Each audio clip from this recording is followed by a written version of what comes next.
Today's topic is referendums in the European Union. The reason why we want to talk about this topic is because referendums are playing an ever-increasing role in political decisions and policy-related decisions in a lot of places in the world, especially here in Europe. So we're going to be talking about referendums that are related to EU matters, but also about referendums that happen in the European continent that have nothing to do with European-related matters. And before kicking off the episode, I want to quote someone who gave a speech on June the 24th, 2016. That person said the following: "We should be proud of the fact that in these islands we trust the people with these big decisions. We not only have a parliamentary democracy, but on questions about the arrangements for how we are governed, there are times when it is right to ask the people themselves, and that is what we have done. The British people have voted to leave the European Union, and their will must be respected. The will of the British people is an instruction that must be delivered. It was not a decision that was taken lightly."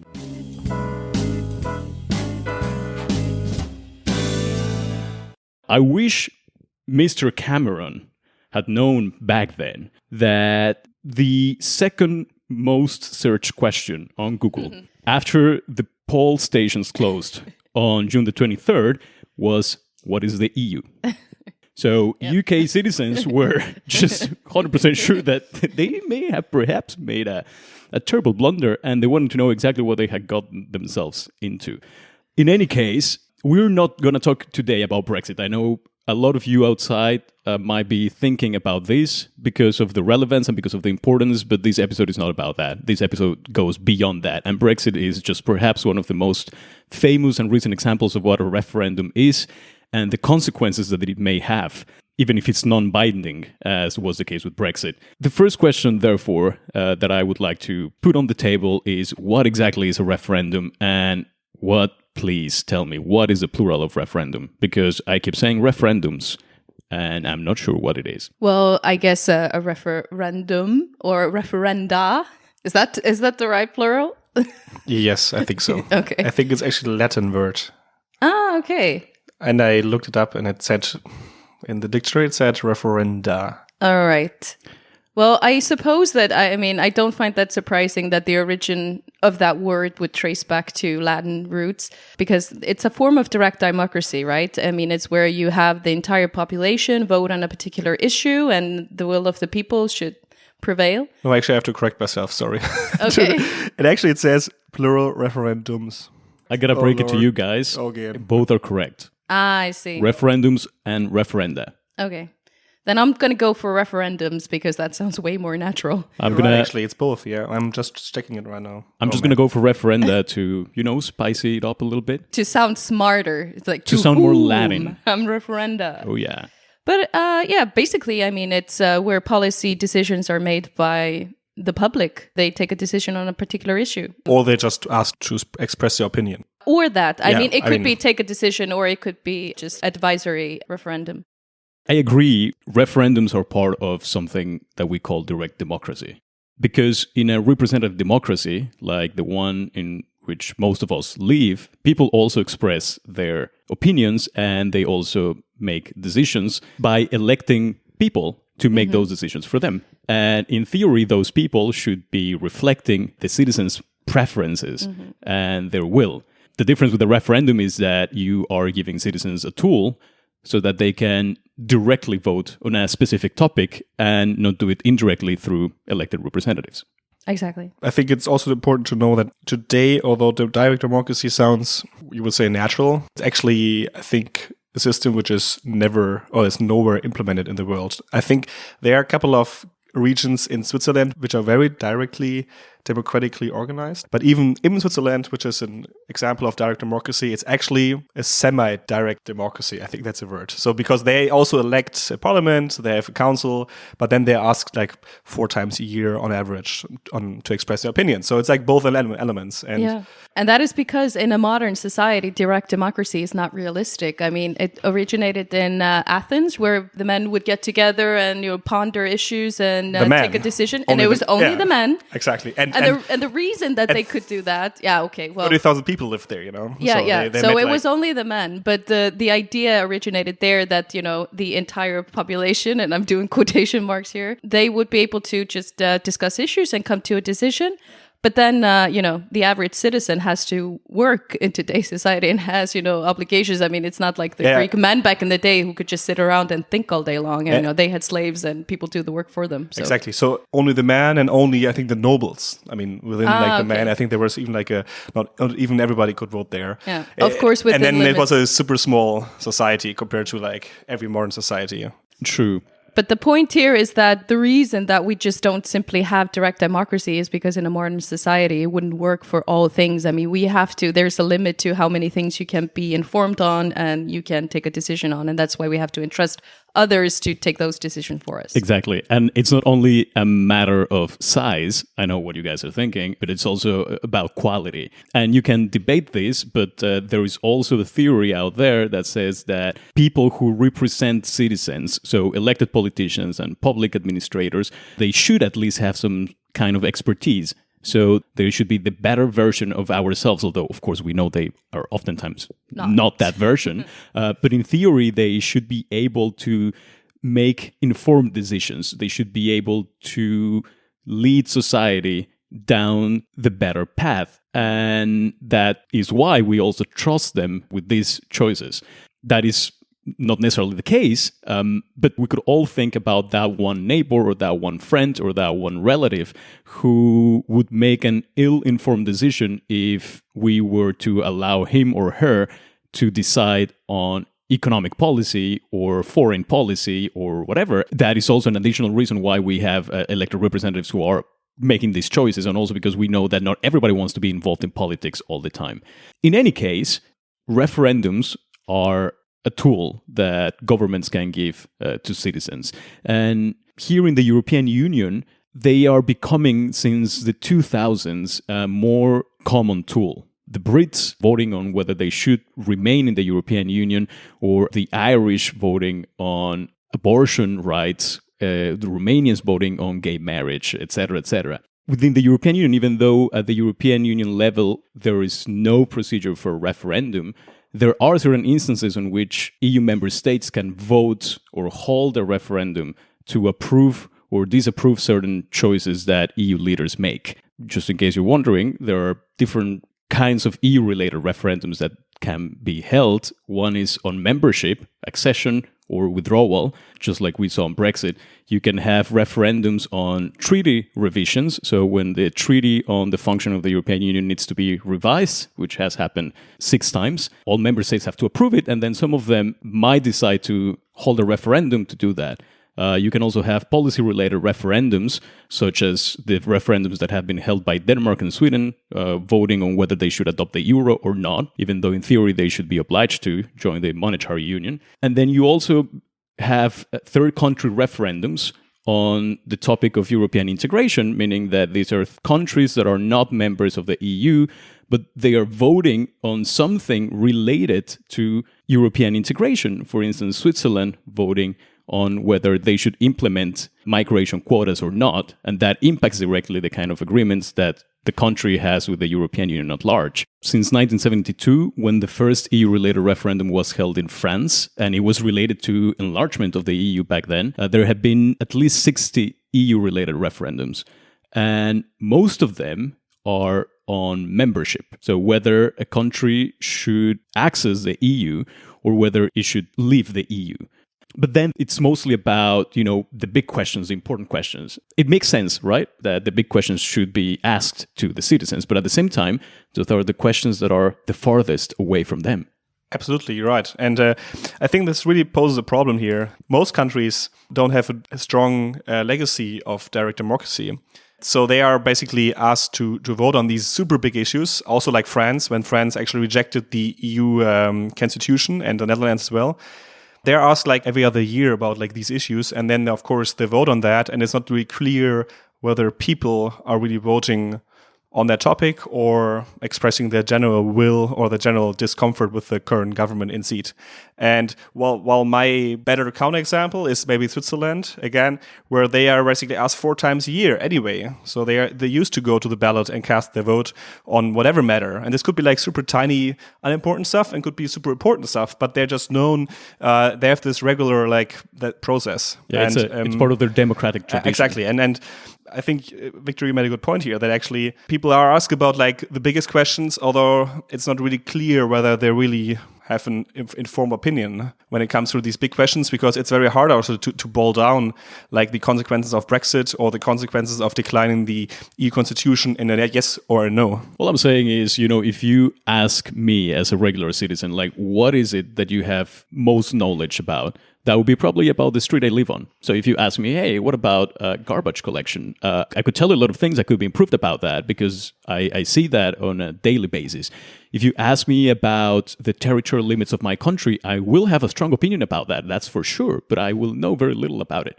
So it just makes me question whether these big decisions should actually be left in the hands of regular citizens just because they are big and important. And yes, indeed, we should all want to have a say in that. Or whether maybe referendums should be held at the local level and exercised by cities or states on matters that actually impact people's lives and that people actually know about. In any case, I think most constitutions in the world, they require a national referendum whenever they are planning on expanding their frontiers. Or giving away sovereignty to a larger EU-like institution. Of course. So I want to ask you guys, have you ever taken part in a referendum? Never.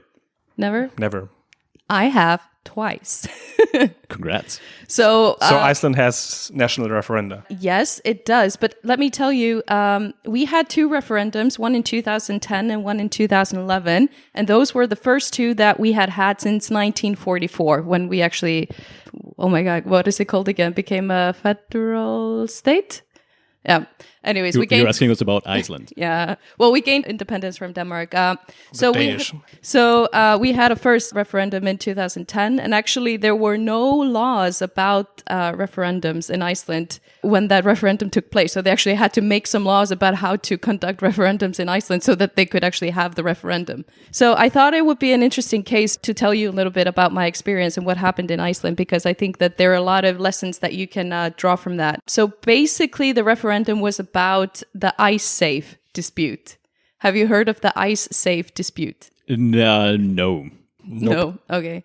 So, as you know, in 2008, there was this huge financial crisis. I heard about that. You heard? Yeah. So it hit Iceland the worst. The Prime Minister came on television and said, you guys, the banking system has collapsed completely. There is a great chance that the country will go bankrupt. Remember in these tough times to hug your loved ones. Basically, we can close a shop. Sorry, yeah. We can close Iceland. Yeah, it was kind of like, the shop. The shop. The Iceland, the store. No, I'm Good talking point. about the country. The country. Okay. My country, the Iceland. Anyways, and then the broadcast, so it was a live emergency broadcast in the country, and then the Prime Minister just said, and God bless Iceland. And then the and then broadcasting stopped. Yeah, and then he dropped the mic. And everyone was just like, holy shit. I remember I was so scared. I actually went to the store and I bought a lot of canned goods. We had no idea what was going to happen. So the grocery stores were emptied and blah, blah, blah. Anyways, wow. One of the things that happened in this crash is that an Icelandic bank called Landsbanken had set up branches in the UK and in the Netherlands. So they had this internet service that was called iSafe. There, people could put deposits into the bank, and they got huge interest rates. So, of course, a lot of people put all of their money into this Icelandic bank. And then come the crash, of course, the bank went bankrupt and people could not get their money back. Oh, boy. So I remember actually the reporting in Germany about people, about Germans having invested in this Icelandic bank. Yeah. So the thing is that according to the EEA regulation, so the European Economic Area, governments should have financial guarantees for their banks, so that if something like this happens, you're supposed to, up to a certain level, guarantee the deposits of investors. So the thing is that they only guaranteed the Icelandic people, and they basically said, sorry, no can do to the UK and Dutch depositors. And apparently the German. and those in Germany. Like, they only protected the people in Iceland. They said, we cannot do anything for Iceland first. Iceland first, basically. So, of course, the UK and the Netherlands were super pissed at us. And even, this is so funny because Gordon Brown was the prime minister at the time in the UK. And to retaliate against Iceland, he froze all Icelandic assets in the UK. Yeah. And to do that, he used the terrorist law that they had in the UK. Yes. So there was a list of groups that had their assets frozen. It was like Al Qaeda, the Taliban, North Korea, and then Landsbanken, like the tiny Icelandic bank. So we were very pissed about that. So let's say fast forward. I mean, there was this pots and pan revolution in Iceland. So there were huge protests. The government collapsed. We had new government coming in 2009. And those parties, they were very pro-EU. So they decided to apply for EU membership.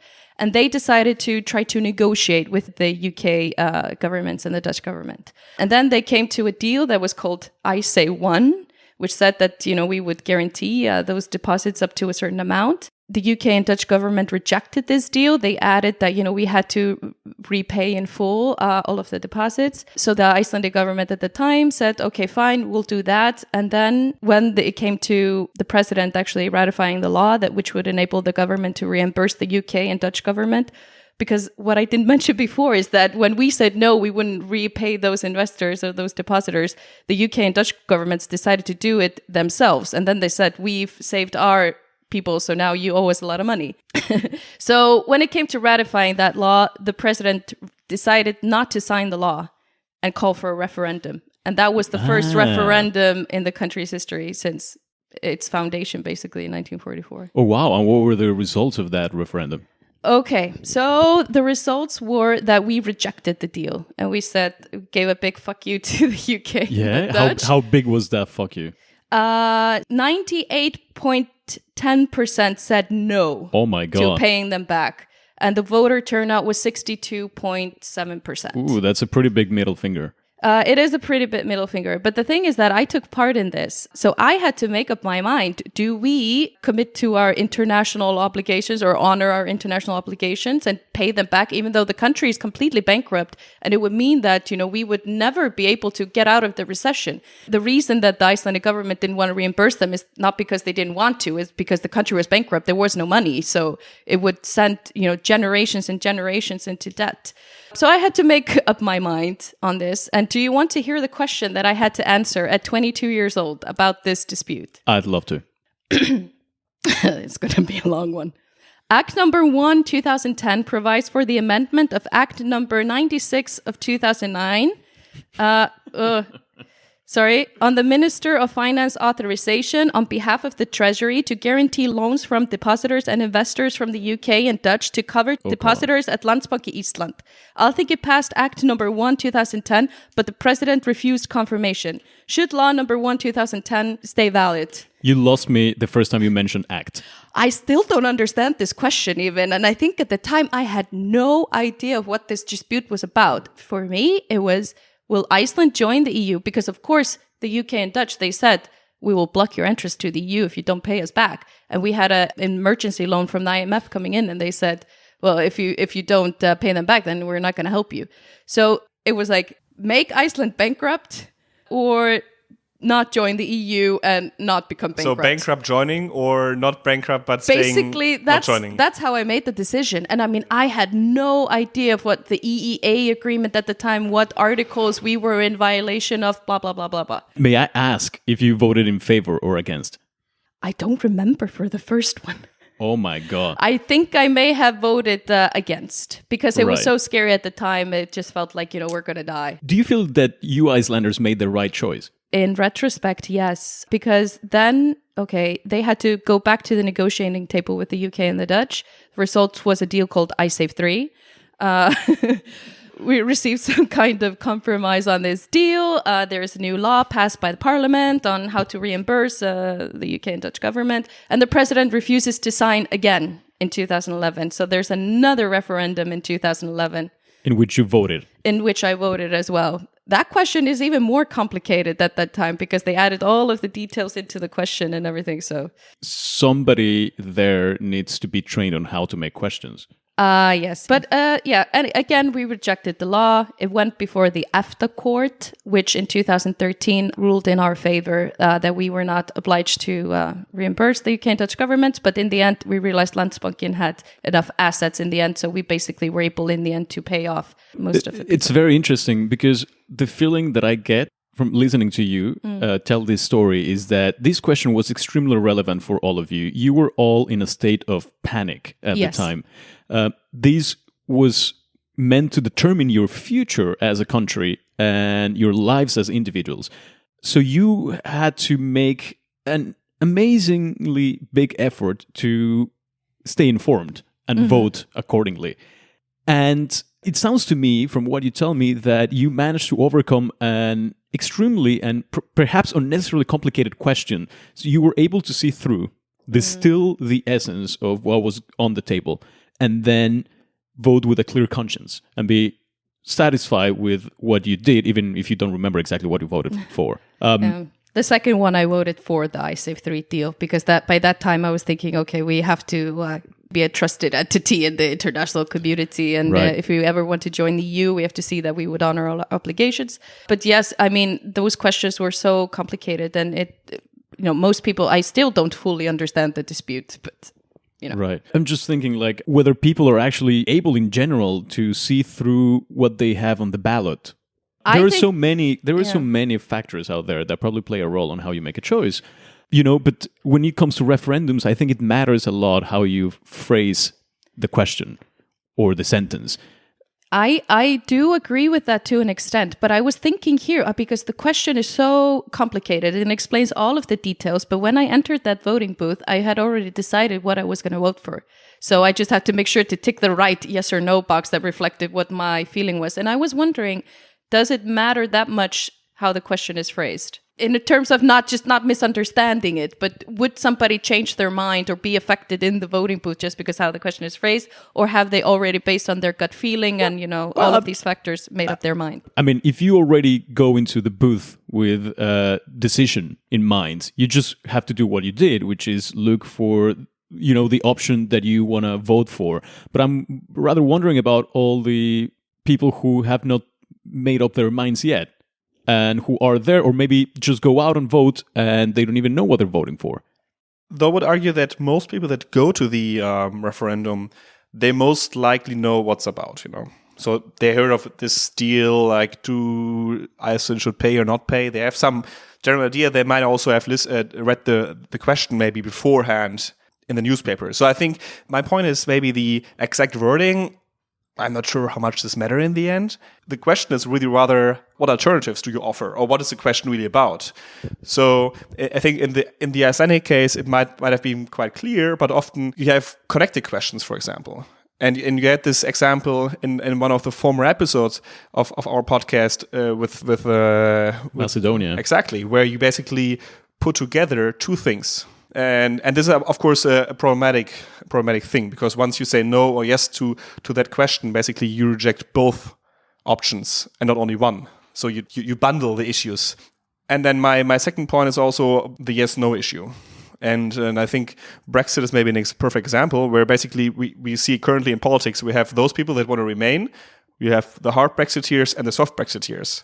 So there's a deadlock in politics. There's no real solution. But people just voted on yes or no. So people just voted on two options, but not three options, for example. Yeah, that's a very good point. So I'm not saying that we should have like more options on referendums, but I'm just raising this point here that in contrast to a normal parliamentary process where you have like a lot of lobbying from all sides, and at some point you agree to a law, and then you vote on that law. With a referendum, it's you have this yes/no issue. But it's perhaps also oversimplified. Absolutely. Yeah, but then you might also have more extreme consequences of the vote rather than, there are 10 different. I mean, I don't think that the world is black and white. So like with Brexit, I mean, there could be like 15 different options on what to do. Yeah. And then also, because this is just a snapshot of public opinion, so there's no way of going back, even with Brexit, the following day, people were like, wow, okay, I voted for Brexit because I wanted to make a statement, but now I realized what the results were, and now I want to go back and change my vote. So what if the circumstances then change or different options become clear, but they're still bound by the results of the referendum or want to respect the results of the referendum? Then you lose all of these nuances in policy making and finding solutions because you're bound by the yes or no attitude of the public, let's say. Well, that really depends a lot on how your institutional framework is built. Because the thing with referendums is sometimes they are held because the questions are very big and very important, but there are also cases in countries where they are constitutionally mandated on certain issues. I have another example here, and this is the Dutch referendum on the EU-Ukraine Association Agreement that was held in 2016. So just to give you a little bit of a background, we have to remember that in 2014, there was a lot of things going on in Ukraine. There was this association agreement already on the table, and Ukrainians were very excited about the possibility of getting closer to the EU. And then President Viktor Yanukovych decided, like last minute, literally, not to sign this association agreement. And this gave way to the Ukrainian revolution of 2014 and the subsequent invasion of Russia, taking Crimea and claiming that there was a good reason for them to be there. So in the midst of all this agreement is put on hold. And what happens next is that Petro Poroshenko, who is the current president of Ukraine, is elected, and he decides to sign on this. And for this association agreement to enter into force, it has to be ratified by all the member states of the European Union, the 28 of them. And then they start ratifying this thing. All of them do so. They're all very happy about it. In the middle of all this, in the spring of 2015, the Dutch parliament approves the Advisory Referendum Act, whereby it allows referendums to be held on adopted bills or ratification laws if there is enough interest. And that enough interest is sparked by 300,000 or more signatures on a particular issue. So a lot of people in the Netherlands are worried about this association agreement, and they start gathering signatures because they are worried that maybe Ukraine wants to potentially become an EU member country, and they're not sure that the EU money should be, as they said, quote unquote, wasted. They're also worried about destabilizing the level playing fields in terms of poultry production. They're also worried about signing an association agreement with a country that is currently at war. There are many, many issues. There are a lot of, also fake news going around. But the thing is, they gather these 300,000 signatures and they vote on whether they are in favor or against the act of approving the association agreement between the EU and Ukraine. And turns out that the threshold was very low. It was 30% of the turnout for the referendum to be valid. And even though it was non-binding, that threshold was reached, and an overwhelming 2/3, 61%, said that they were against this association agreement. Now, because the next year, in 2017, the Dutch government was holding national elections, they decided to actually take the results of the referendum into account. They had already approved the association agreement, but they say, okay, let's put it on hold and let's go over it. And what this triggered was a discussion between the Dutch government and the other 27 member states of the EU on the terms of the agreement. And the way they resolved this was by adding an addendum to the association agreement, where the 28 member states agreed on certain very specific provisions, such as committing to not giving Ukraine the status of a candidate member state to the EU, no obligation for military aid or security guarantees, or no additional economic support by member states to Ukraine. So kind of to, please the Dutch. And the funny thing here is that the whole Dutch government was in favor of this association agreement. The parliament, the prime minister, businesses, they were all in favor of it. And then it was a minority of 300,000 citizens. Well, actually, signatures went above 400,000 in the end. But 400,000 citizens initiated this, and then the people who voted decided against this association agreement. And I think in this particular case, it was the regulation around the referendum that allowed for this referendum to put on hold for 2 years, because finally this agreement entered into force in September 2017, something that was affecting the whole union. And perhaps this is when the details of the threshold level, whether the referendum is binding or not binding, etc., if clarified, can actually make referendums a more useful tool. Yeah.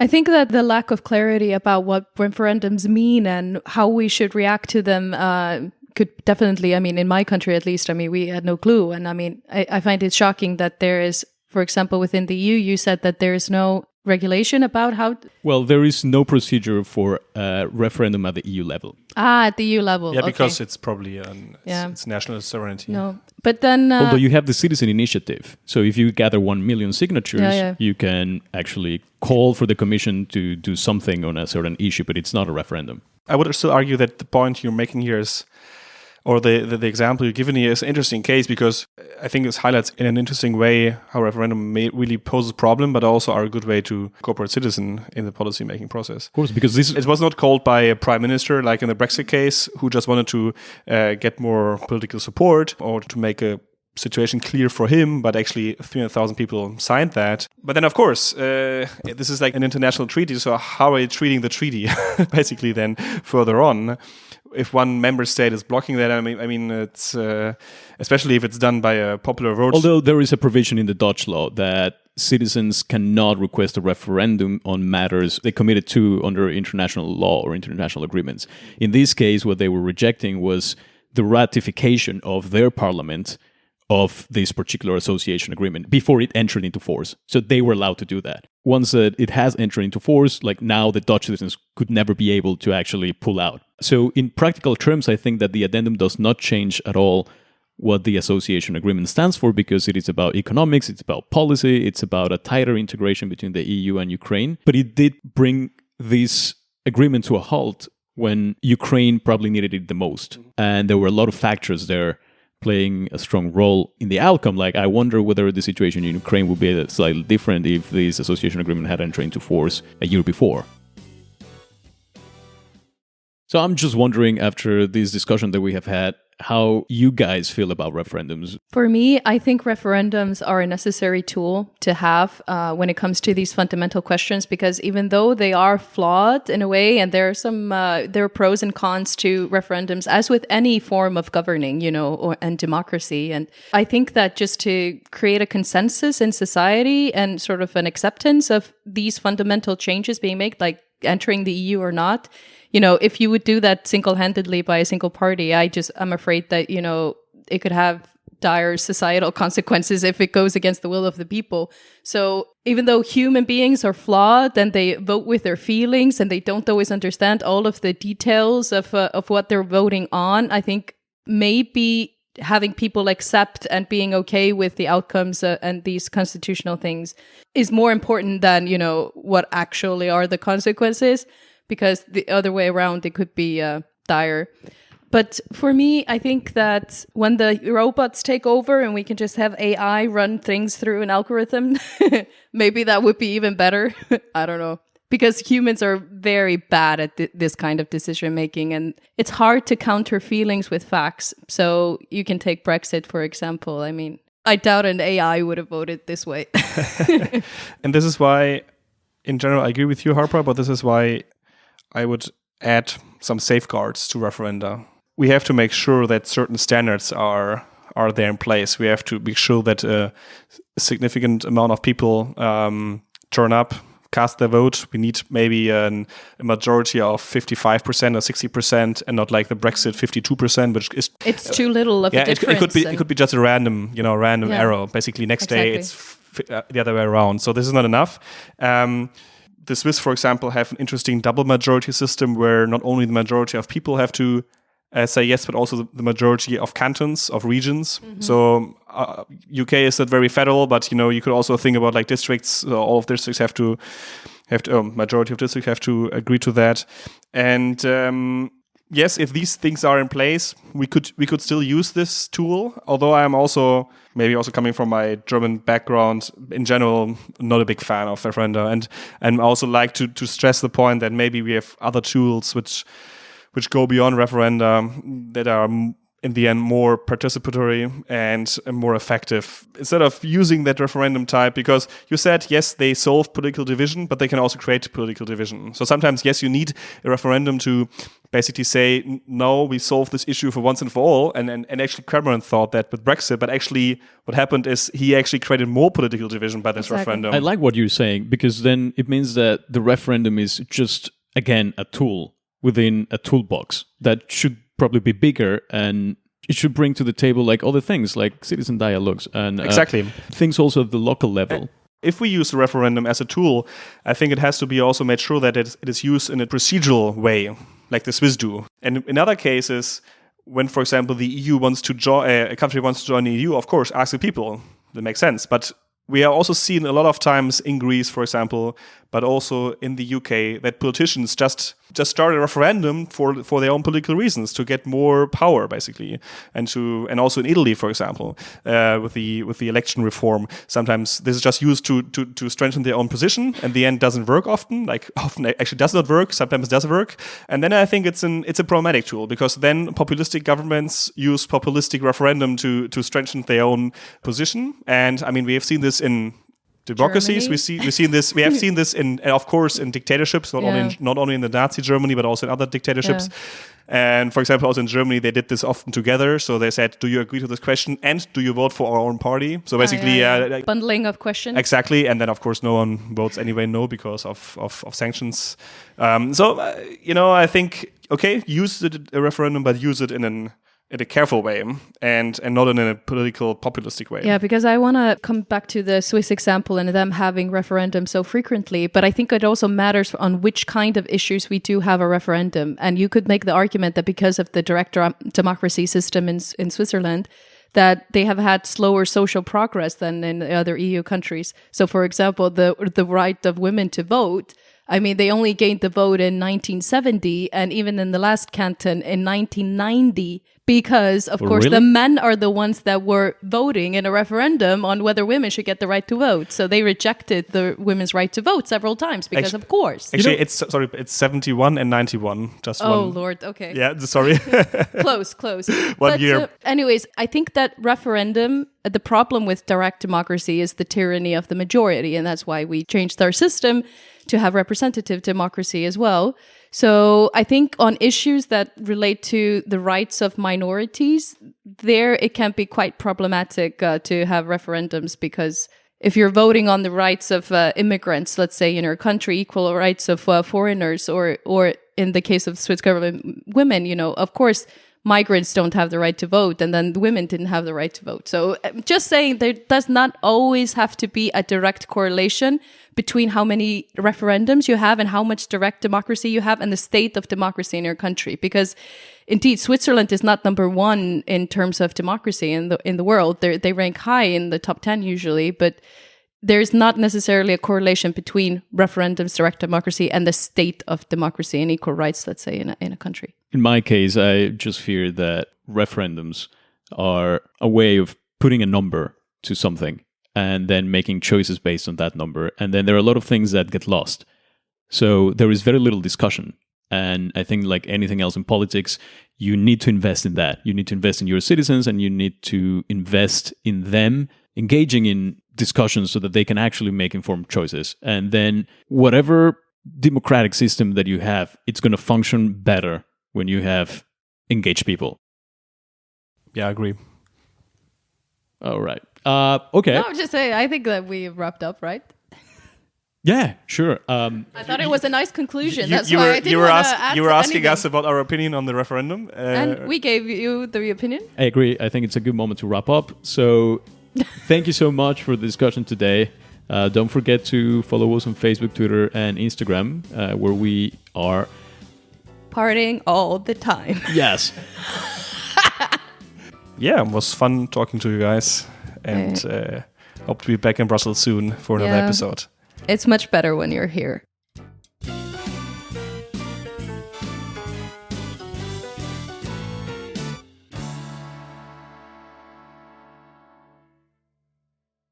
If you like the content of this episode, make sure you hit the subscribe button.